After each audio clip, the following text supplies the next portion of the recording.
માળો રહી ને એક દંડની ખંચેરી નાખું ખંચેરી અને પછી લીલા એડા રહ્યા ને એને હૂકવી દઉં હોય કાણ એટલે એ હૂકાઈ જાય ને એટલે 2 દાડા પછી એને ગંજીરી નાખું હા પછી ના ઘેર જઈને ખાઈ આવું ગોવિંદજી આવો કાળા શું કરી રહ્યા હો?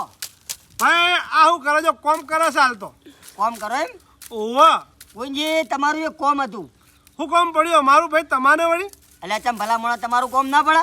આટલા દાડા કદી અમે નિયત કરે ને હવે તમે અમે નિયત કરો એટલે ગોવિંદજી હું કહું હા આ તમે લહણ વાવ્યું હ હા એટલે લહણમાંથી 2-3 કડીઓ લેતો જાઉં.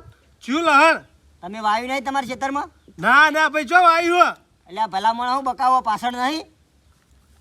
ઓહો ઓહો વાયુ ને એટલે મારા લસણનો રોટલો બનાવો ને હા એટલે કહું લેતો જાઉં.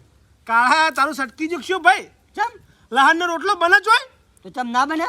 લહાનનો રોટલો ના બને બાજરીના લોટનો રોટલો બને અને એનો રોટલો બનાવી અને લહાણ અંદર નાખવું પડે એનો લાડવો બને એવું એમ? ઓહો પછી એને ખાવો પડે આજે તમે નહીં આલો? ના લહાણ તો હું નહીં આલું એટલે ભલા મોણા થોડું આલ્યું હોય તો સારું તું મારે બજારમાં વેચાતું લાવવું પડે એના કરતી અહીંથી લેતો જાઉં.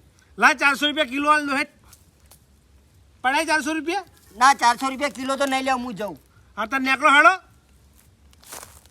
ઓહ તારી જો કો કાળો આવી જાય મફતનું લહણ ગોવિંદજીના તો ભાળી નહીં કે તરત વા ડુચ્ચું કરવા આવ્યા નહીં કે ગોવિંદજી લાવ લહણ થોડું લેતો જો એટલે આ લહણ તમારા માટે નહીં વાયું આ લહણ બી મારા માટે વાયું હ જો કે આવી જાય મફતનું ખાવા મફતનું તો કોઈ ના ખાવા દઉં પૈસા હાલવા નહીં મફતનું ખાવા આવી જવું તરત કોમ તો કદી ગોવિંદજીને કરાવવું નહીં